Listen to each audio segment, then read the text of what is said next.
Berita terbaru hadir untuk Anda, disiarkan serentak melalui jaringan Lentera FM. Langsung dari Universitas Pertamina, Lentera FM di frekuensi 99,5 FM, siap memberikan informasi terkini.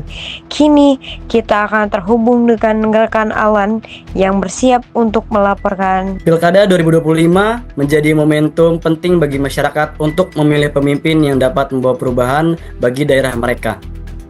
Dalam suasana yang semakin dinamis ini, berbagai tim sukses dan kandidat tengah mempersiapkan strategi terbaik mereka.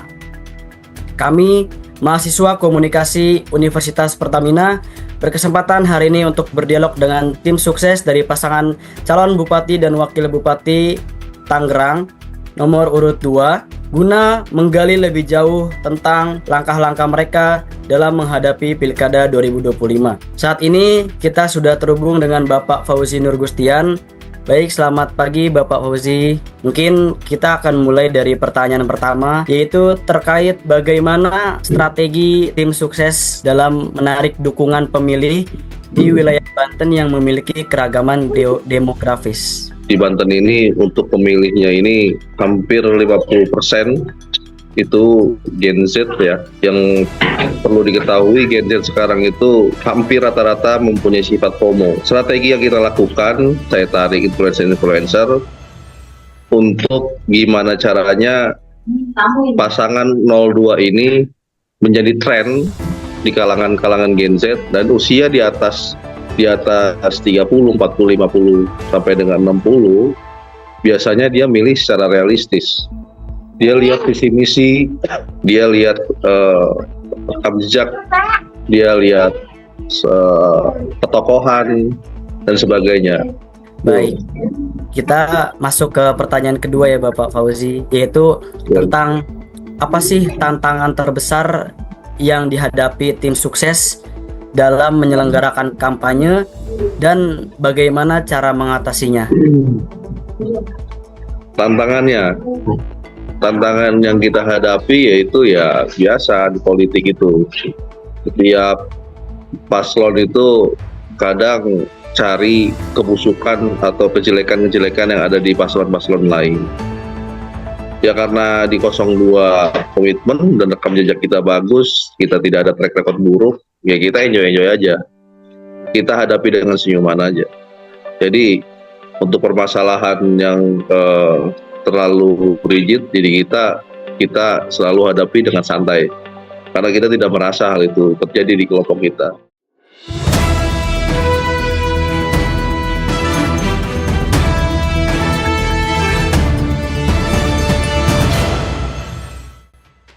Saat ini kita sudah terhubung dengan Bapak Audi Ihsan Arif Esos MSI. Baik, Bapak Audi Ihsan, selamat siang. Ya, Mas. Untuk pertanyaan pertama, yaitu apa faktor utama yang mempengaruhi hasil pilkada di Banten? Ya, terima kasih sebelumnya. Saya coba menjawab dan perkenankan untuk memperkenalkan diri terlebih dahulu. Nama saya Audi Ihsan Arif, cukup dipanggil Audi saja. Kebetulan saya bertugas di pemerintah Kabupaten Tangerang dan pada saat ini saya diberi amanat untuk menduduki jabatan Kepala Bidang di Badan Pendapatan Daerah Kabupaten Tangerang. Dan saya mencoba untuk menjawab semampu saya ya. Karena jujur di luar bidang saya, cuman ya, saya coba menjawab melalui beberapa teman-teman di bidang saya, di mana mereka membantu untuk mencoba menjawab. Yang pertama tadi pertanyaannya, apa faktor utama yang mempengaruhi hasil Pilkada Banten? Faktor utama yang mempengaruhi hasil Pilkada Banten Ada beberapa sebenarnya kalau menurut hemat dan pengamatan kami. Yang pertama itu popularitas dari para calonnya, di mana tingkat penerimaan dan popularitas ini terhadap calon-calon yang mencalonkan diri sebagai kepala daerah itu sangat berpengaruh. Dan calon yang dikenal baik dan memiliki rekam jejak yang positif justru cenderung lebih disukai dan lebih populer sebenarnya.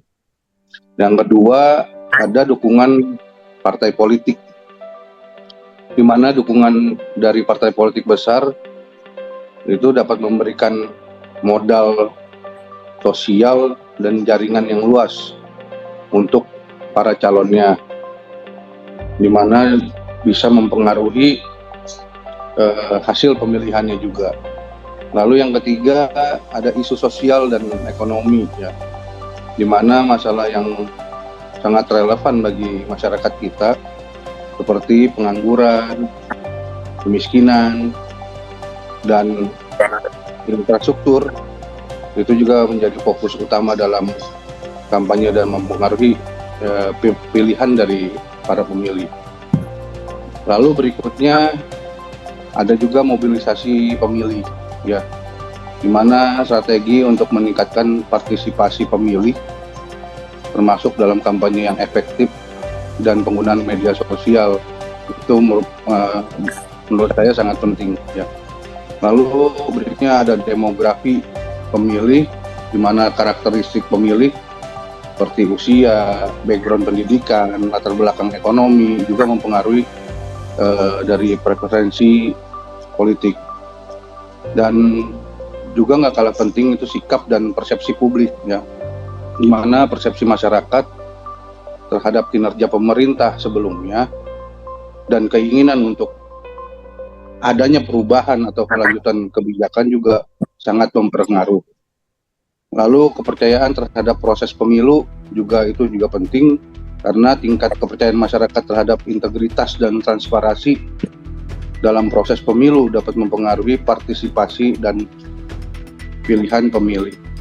Baik Bapak, ternyata sangat banyak sekali ya Bapak faktor yang mempengaruhi hasil pilkada di Banten ini, dan juga menurut saya faktor-faktor tersebutlah gitu yang mempengaruhi hasil pilkada di Banten, dan juga sangat penting untuk dipenuhi dari faktor-faktor tersebut agar memaksimalkan hasil pilkada di Banten, seperti itu mungkin Bapak ya.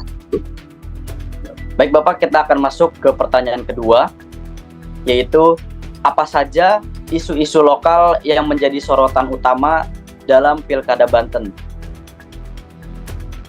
Saya coba menjawab kembali terkait isu-isu lokal yang menjadi sorotan utama dalam pilkada Banten kemarin itu yang pertama itu infrastrukturnya ya, dari pembangunan perbaikan jalan, jembatan, fasilitas umum itu menjadi perhatian utama dari masyarakat, karena masyarakat seringkali mengingatkan peningkatan infrastruktur untuk mendukung mobilitas dan pertumbuhan ekonomi di daerah itu.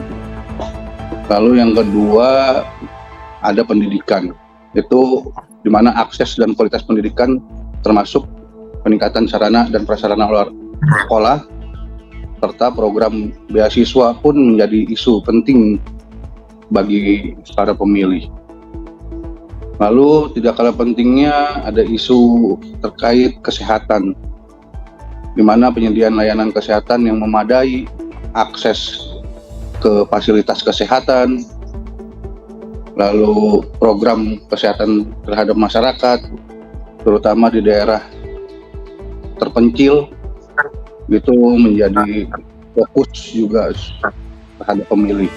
Lalu ekonomi dan lapangan kerja, isu pengangguran dan penciptaan lapangan kerja itu bagi generasi muda merupakan perhatian utama. Program peningkatan ekonomi lokal juga sering dibahas gitu ya. Lalu ada lingkungan hidup, isu lingkungan hidup ini terkait pelindungan lingkungan, pengelolaan sampah, bencana alam, menjadi sorotan juga, terutama di daerah yang rawan bencana. Dan tak kalah pentingnya juga isu korupsi dan transparansi, ya, keinginan masyarakat untuk pemerintah yang bersih dan transparan, serta penegakan hukum terhadap praktek korupsi menjadi dorongan penting dalam pemilihan. Lalu ada juga keadilan sosial, di mana isu kesenjangan sosial dan ekonomi serta pelindungan terhadap kelompok rentan ini juga sering menjadi bagian dari diskusi kampanye. Dan yang terakhir menurut saya itu budaya dan pariwisata.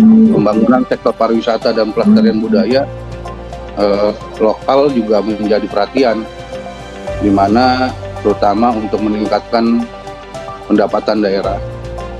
Mungkin itu menurut saya, semoga bisa diterima.